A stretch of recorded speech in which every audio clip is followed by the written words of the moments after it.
Our play is the legend of Slappy Hooper. An American tale told by Aaron Shepard. There be exaggerations, so enjoy the play.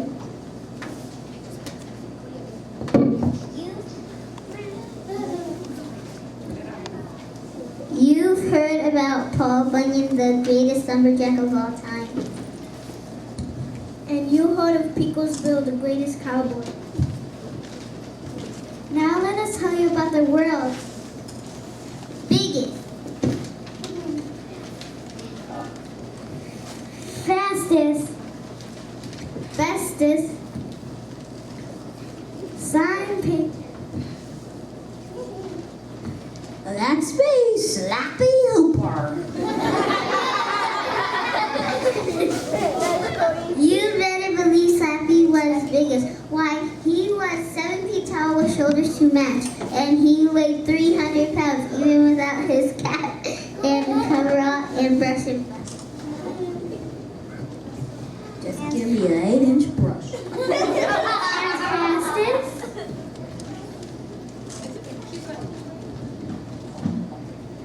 Slip, slop, slap.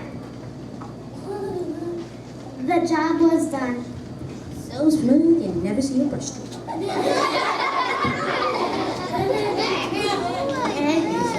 And you bet Slappy was bestest. That was on account of his pictures.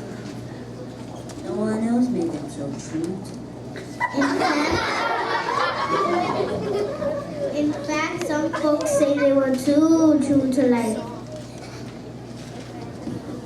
Slappy's trouble started with a huge red rose he painted on the side for Rosa's florist shop.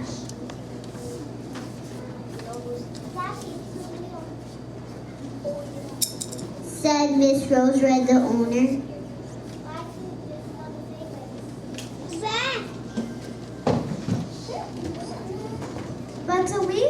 But a week later, Rose Red flooded into Slappy's sign shop.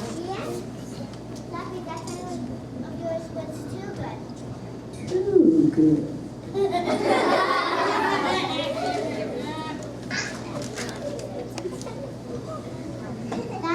That's right. That's right. The bees got wind of it and swarmed all over that road trying to get in. They scared away all my customers. That's bad enough, and wait until you see what happened now. When they reached the florist shop, Slappy saw that the bees were gone, but the rose had withered and died. No one buys from a flower with a dead flower on her shop sign. That's the last thing you'll pay for me, Slappy Hooper. The story got around, but most folks just laughed, and they still wanted Slappy to do their signs. His next job was to paint a billboard for the Eagles Messenger Service. Slappy painted an eagle 3 times larger than life. Amazing, Said Mr. Baldwin Eagle. it's so real, I swear. I saw it blink. Wait a minute. I did see it blink. Then the bird flapped its wings and flew right off of the bulletin board. That sound was too good. That's the last time you're playing for me. Work for me, Slappy Hooper. Folks were getting scared to hire Slappy, but at last he got a job from the Sunshine Travel Agency.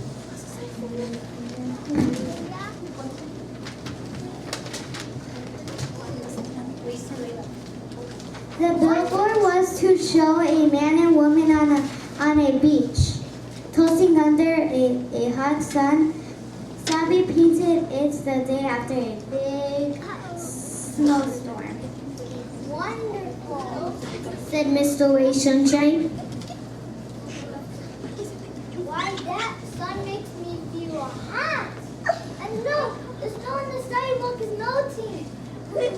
But a couple of days later, Slappy got a call.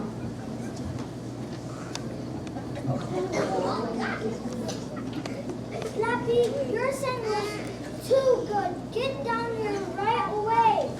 When Slappy arrived, The sidewalk and street in front of the billboard were covered with beach chairs. People sat around in swimsuits and sunglasses sipping lemonade.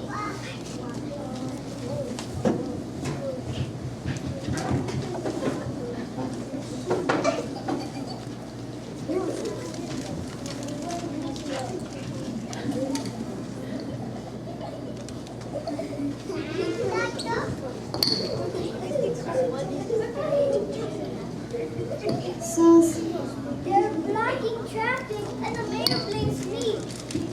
Besides, they won't need my travel agency if they take the vacations here.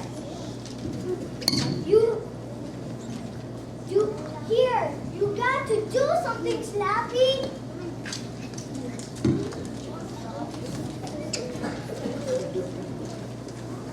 Slappy set up his gear and got to work. He painted the sun on the billboard much hotter before long. The crowd was sweating buckets and complaining of sunburn. Then everyone packed up their bags. Good work, Slappy. Look at that. The man and woman on the billboard were walking up too.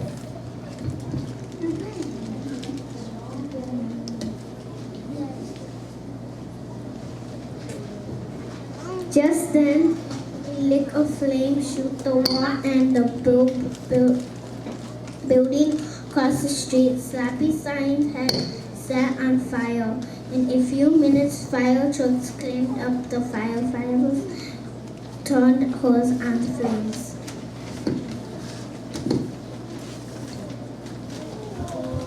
Slappy, try something else. Slappy got back to work. He painted a storm cloud across that sun, but he had to jump clear when the cloud shot bolts of lightning.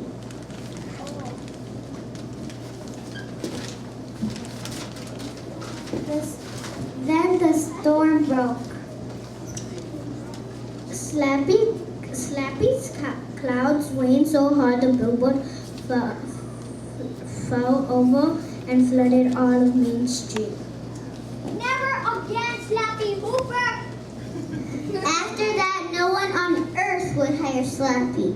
It looked like as if his sign painting days were done. Slappy felt so low he made up his mind to throw his paint kit in the river. He dragged it onto the tallest bridge in town and was just about to chuck it when a voice thundered out beside him. Slappy, you're going to need it. Right next to Slappy stood a man almost as big as Slappy himself. He wore a pink shirt, white coveralls, and a cap with two little angel wings sticking out. He carried an 8-inch brush.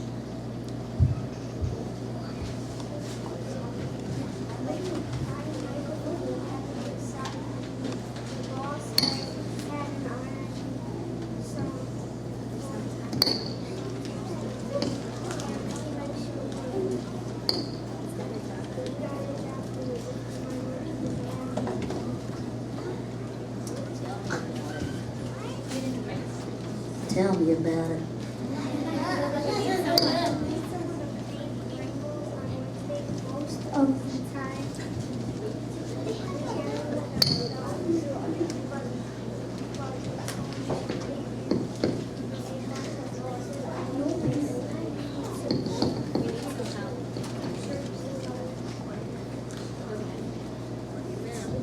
Said Slappy.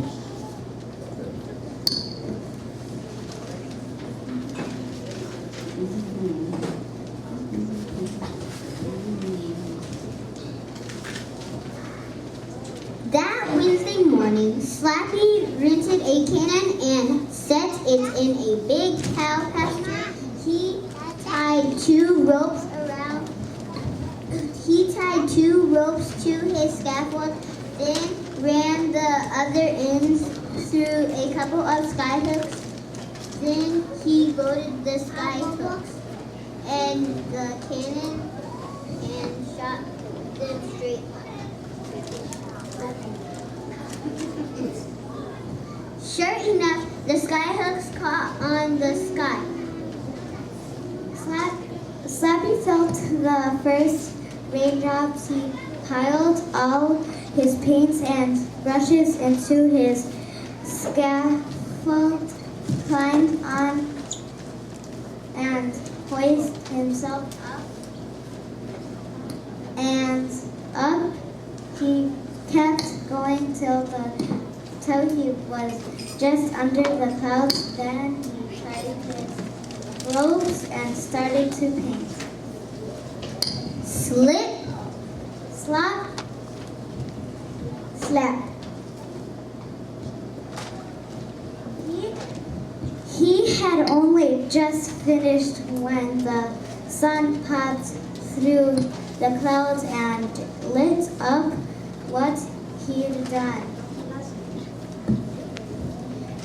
There never was a final rainbow. There was never a final rainbow. It had every color you could imagine, each blended perfectly with the next. And not a brushstroke in sight. Just then, Slappy felt a big jolt. He looked up to see what had caused it.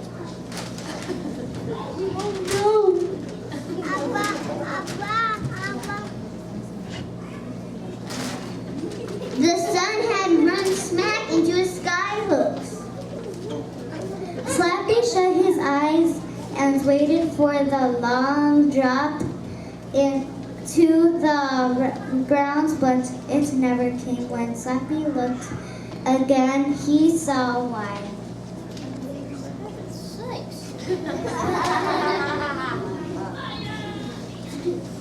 Slappy's hooks had caught on the sun itself, and the sun was pulling his rig across the sky. Now another sign painter might have been fired, frightened, but not Slappy Hooper. He is enjoying the ride.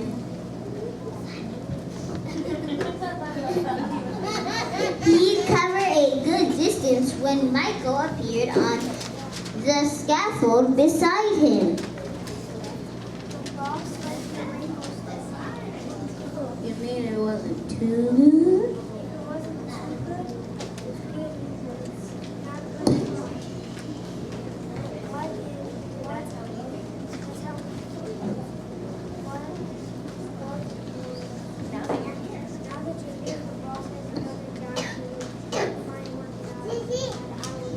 Tell me about it.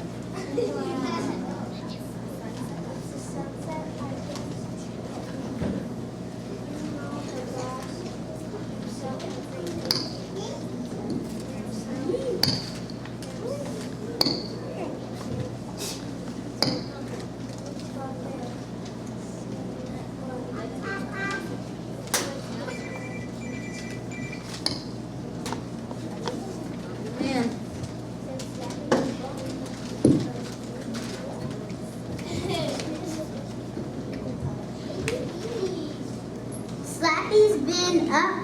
Slappy's been up there ever since.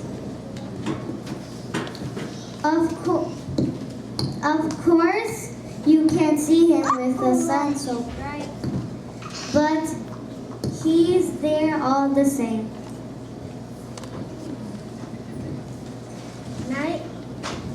Night and day the sun pulls Slappy.